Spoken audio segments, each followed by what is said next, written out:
Ya se lo decía, luego de un intenso debate, diputados de Morena y sus aliados, el Partido Verde y el PT, aprobaron en lo general la miscelánea fiscal para 2022. Pese al rechazo de la oposición, la discusión de las reservas se reanudará este martes y lo que quedó ayer, lo decía muy bien Ivonne Melgar, nuestra compañera, en un tuit, es la evidencia de la división que existe en nuestra política y seguramente también en nuestra sociedad.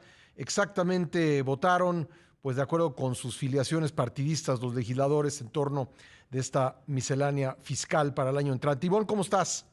Muy buenos días, Pascal. Efectivamente, me da mucho gusto saludarte y contarles que pues fue una votación reveladora en el sentido de que si bien ya en la Comisión de Hacienda sabíamos, porque la habíamos seguido en el mediodía, que la mayoría de los votos beneficiaba a Morena y sus aliados, lo que llamó la atención, Pascal, fue esta cerrada votación, en tanto ya se manifiesta pues que no es tan holgada ya la mayoría de Morena, 48 votos de diferencia a favor, 260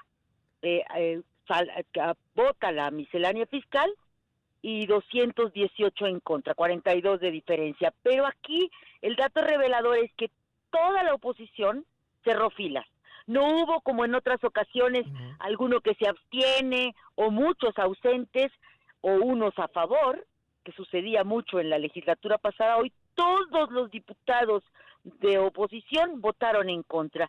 Y lo otro que llamó mucho la atención, Pascal, es que hubo 16 ausencias de Morena. Sí, que Ausencias. digamos que no les afectó porque era por mayoría simple esta votación, pero sí manda o debiera mandar al oficialismo señales de alerta de qué va a pasar con la reforma constitucional en materia eléctrica.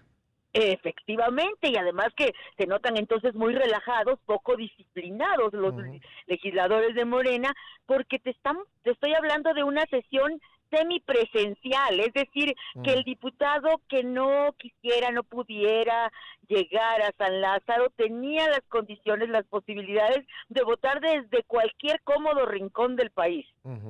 Y no lo hicieron. Y no lo Y en hicieron. cambio, no lo hicieron. En cambio, en el caso de la oposición solo hubo 6 ausencias. Esta cerrada votación antes había estado antecedida, como tú ya lo describías, por un debate intenso, rudo, en el sentido de que la oposición está ya como entrenada en no dejarse y en revirar y en contestar, ¿no? Sí. Frente a un discurso que siempre, en el caso de Morena y sus aliados del PT, está subrayando que los privilegios del pasado son los que ahora se eliminan y que no hay incremento de impuestos ni hay deuda. Esto era rebatido por la oposición porque decían que esta deuda está encubierta y que por otro lado sí hay impuestos también disfrazados, como es el caso más polémico, que es lo de volver ya contribuyentes a los mayores de 18 años y quitarle pues estas posibilidades a los donatarios que ya te explicaba tu entrevistado anterior, Pascal. Vamos a escuchar el tono en el que Adelante. Patricia Arizmendi de Morena defendió esta miscelánea. No podemos encontrar más que congruencia en la ley de ingresos, en avance de un mayor ingreso que sostenga un mayor gasto sin endeudamiento que garantice la estabilidad macroeconómica. Es congruente la razonabilidad de la ley de ingresos en un sentido ambicioso. El crecimiento del ingreso que estamos programando es del 8%, mientras que el crecimiento previsto del PIB es solamente consideraron un 4%.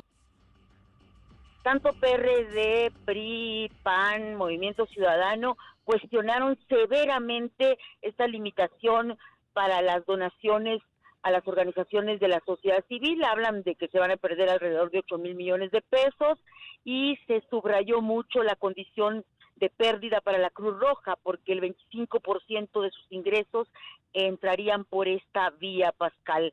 También hubo mucha coincidencia, particularmente en el PRI y en el PAN, para cuestionar el que se establezca este mecanismo de control político, decían ellos, para que los mayores de 18 años tengan que ser incluidos en el Registro Federal de Contribuyentes. El coordinador de el PAN, de los diputados del PAN, Jorge Romero, lo cuestionó de esta manera.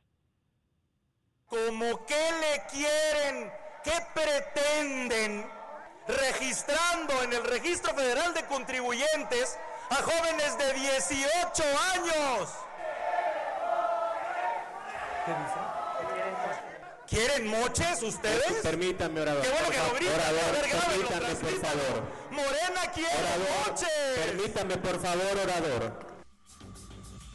En ese tono y de ese calibre estuvo pues la discusión, que hoy continuará con la presentación de 511 reservas. Vamos a ver qué tanto se discute pues la impugnación a este tipo de medidas, que incluye también, como tú platicabas ya con Rodrigo Pacheco, la legalización de los autos chocolates. Pascal. Oye, una pregunta, Ivonne, de acuerdo con lo aprobado, ¿cómo va a operar el registro de los jóvenes como contribuyentes? ¿Va a ser a través de la CURP o cómo va a ser?